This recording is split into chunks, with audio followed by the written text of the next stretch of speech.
கர்த்தருக்கு பிரியமானவர்களே, இன்னைக்கு நம்ம பார்க்க போகிற அதிகாரம் என்னன்னா, சங்கீதம் 147 அதிகாரம். கர்த்தரை துதியுங்கள், நம்முடைய தேவனை கீர்த்தனை பண்ணுகிறது நல்லது, துதித்தலே இன்பமும் ஏற்றதுமாய் இருக்கிறது. கர்த்தரை துதியுங்கள், நம்முடைய தேவனை கீர்த்தனை பண்ணுகிறது நல்லது. அதாவது ஆண்டவரை நம்ம துதிக்கிறதும் அவரை பற்றி கீர்த்தனை பண்ணுவதும் நம்ம வாழ்க்கையில் நல்லது என்று சொல்லப்படுகிறது. துதித்தலை இன்பமும் ஏற்றதுமாக இருக்கிறது. நம்ம ஆண்டவரை துதிக்கும் போதும் அவரை கீர்த்தனை பண்ணும் போதும் அவர் கொடுக்குற ஒவ்வொரு நன்மையும் நம்மளுக்கு எப்படி இருக்கா, இன்பமாக இருக்கிறது. கர்த்தர் எருசலேமை கட்டுகிறார், துரத்துண்ட இஸ்ரவேலரை கூட்டி சேர்க்கிறார். அதாவது கர்த்தர் எருசலேமை கட்டுகிறார், துரத்துண்ட இஸ்ரவேலை கூட்டி சேர்க்கிறார், இருதயம் நொறுங்குண்டவர்களை குணமாக்குகிறார், அவர்களுடைய காயங்களை கட்டுகிறார். அதாவது ஆண்டவராகிய இயேசு கிறிஸ்துவை நம்ம துதிக்கும் போதும் அவரை கீர்த்தனை பண்ணும் போதும் நம்ம நொறுங்கி போன இருதயத்தை ஆண்டவராகிய இயேசு கிறிஸ்து குணமாக்குகிற தேவனாக இருக்கிறார்.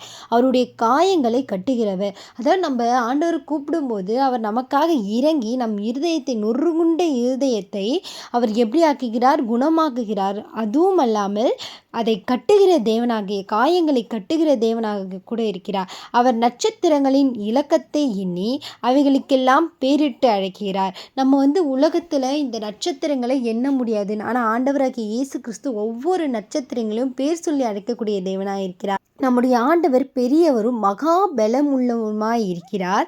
அவருடைய அறிவு அளவில்லாதது. ஆண்டவர் எப்படி இருக்காரா, பெரியவரும் மகா பலனும் உள்ளவராக இருக்கிறார். நமக்கு பலன் இல்லாத காலத்தில் ஆண்டவராகிய இயேசு கிறிஸ்து நமக்கு பலன் தருகிறவர் தானே. அப்போ அவர் எப்படி இருப்பாரா, பலம் உள்ளவராய் இருக்கிறார், மகா பலன் உள்ளவராய் இருக்கிறார். அறிவு ஆண்டவருக்கு அளவில்லாததாக இருக்கிறது. எதனால், நமக்கு இல்லைனாலும் ஆண்டவராகிய இயேசு கிறிஸ்து நம்மளுக்கு ஒவ்வொரு நாளுமே கற்பித்தலின்படி நமக்கு ஒவ்வொரு நாளுமே கற்றுக் கொடுக்கிற தேவனாய் இருக்கிறார். கர்த்தர் சாந்த குணம் உள்ளவர்களை உயர்த்துகிறார், துன்மார்க்கரை தரை மட்டும் தாழ்த்துகிறார். அதாவது ஆண்டவராகிய இயேசு கிறிஸ்து சாந்தமுள்ளவர்கள் எதை குறிக்கிறது? சாந்தமுள்ளவர்கள் ஆண்டவரை தரிசிப்பார்கள், ஆண்டவரை கீர்த்தனை பண்ணுவார்கள். அதாவது சாந்தமுள்ளவர்கள் என்பது ஆண்டவருக்கு பயந்து இருக்கிற ஒருத்தர்களை குறிக்கலாம், இல்லை மற்றவர்களுக்கு விட்டு கொடுக்குறவர்களாக இருக்கலாம். எதை வேணாலும். சாந்தமுள்ளவர்கள் பொறுமையுள்ளவர்களே என்று குறிக்கிறது. ஆண்டவர் துன்மார்க்கரை தரை மட்டும் தாழ்த்துகிறார். துன்மார்க்கர் ஒருத்தவங்களுக்கு எப்பவுமே கெட்டதே செய்யக்கூடிய ஒரு எண்ணம், அப்புறம் தப்பான வழியில் செல்லக்கூடிய எண்ணம், எவ்வளோ எண்ணங்கள் இருக்கிறது. துன்மார்க்கர் ஆண்டவர் என்ன பண்ணுறாருனா தாழ்த்துகிறார். அதாவது தரை மட்டும் தாழ்த்துகிற தேவனாக இருக்கிறார். கர்த்தரை துதியுடன் பாடி கொண்டாடுங்கள், நம்முடைய தேவனை சுரமண்டலத்தால் கீர்த்தனை பண்ணுங்கள். கர்த்தரை துதியுடன் பாடி கொண்டாடுங்கள்.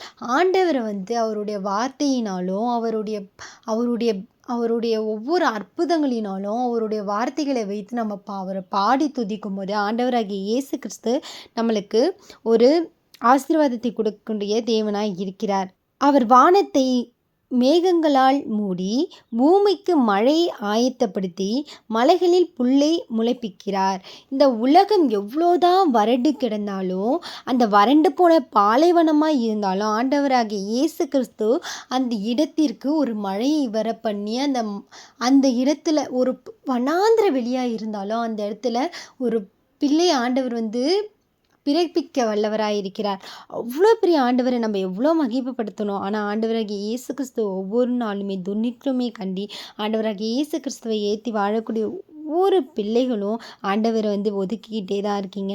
நீங்கள் எவ்வளோ பண்ணியிருக்கலாம், நீங்கள் எவ்வளோ பண்ணாலும் ஆண்டவராகிய இயேசு சமூகத்தில், அவருடைய சமூகத்தில் நீங்கள் முழங்காலிட்டு அவரை கூப்பிடும்போது உடனே வருகிற தேவனாயிருக்கிறார், உடனே உங்களுக்கு விடுவிக்கிற தேவனாயிருக்கிறார், உங்களுக்கு தேவனை அனைத்தையும் செய்கிற தேவனாயிருக்கிறார். அவருக்கு ஒரு நிமிடமாவது நம்ம ஒவ்வொரு நாளுமே அவருக்கு ஒரு நிமிடம் இல்லைன்னா ஒரு 5 நிமிஷம் அவருக்காக நேரத்தை நீங்கள் செலவழிக்கணும். ஆண்டவர் ஒவ்வொரு நாளுமே உங்களுக்கு தேவையான ஒவ்வொன்றையும் செய்யக்கூடிய தேவனாக தான் இருக்கிறார். ஆனால் நீங்கள் ஒதுக்க உங்கள் வாழ்க்கையில் கஷ்டங்களும் நிறைய பிரச்சனைகளும் போராட்டங்களும் உங்கள் வாழ்க்கையில் கொண்டு இருக்கிறது.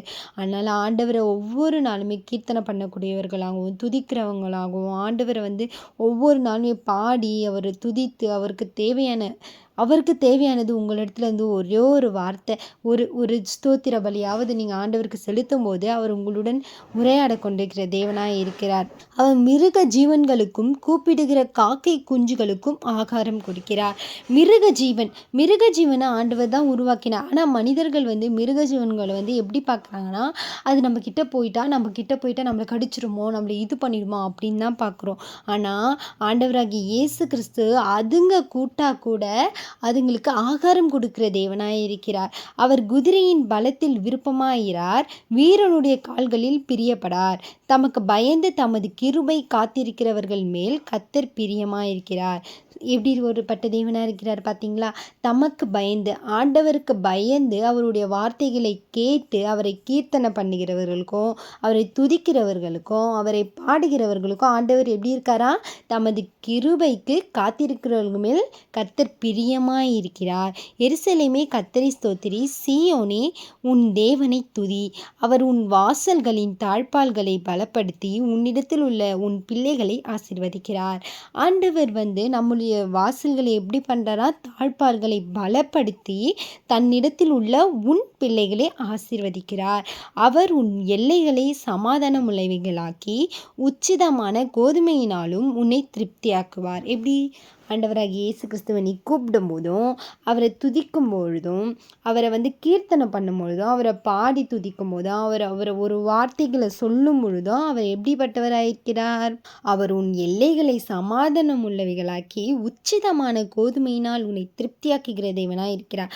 வீட்டில் ஒன்றுமே சாப்பிட்ற பொருள் கூட அது வீணாகாமல் நம்மளுக்கு தேவையான ஒவ்வொரு பொருளும் ஒவ்வொரு நாளுமே நம்மளுக்கு போதிக்கக்கூடிய தேவன். அதாவது வீட்டில் ஒரு எண்ணெயும் ஒரு அப்பமும் குறைவில்லாமல் காத்து கொள்கிற தேவனாய் இருக்கிறார்.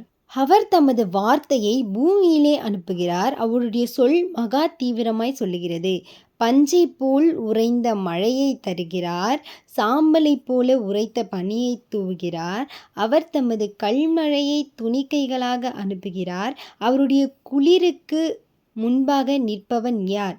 அவர் தமது வார்த்தையை அனுப்பி அவைகளை உருக பண்ணுகிறார். தமது காற்றை வீசும்படி செய்ய தண்ணீர்கள் ஓடும். அல்லேலூயா, ஆமேன்.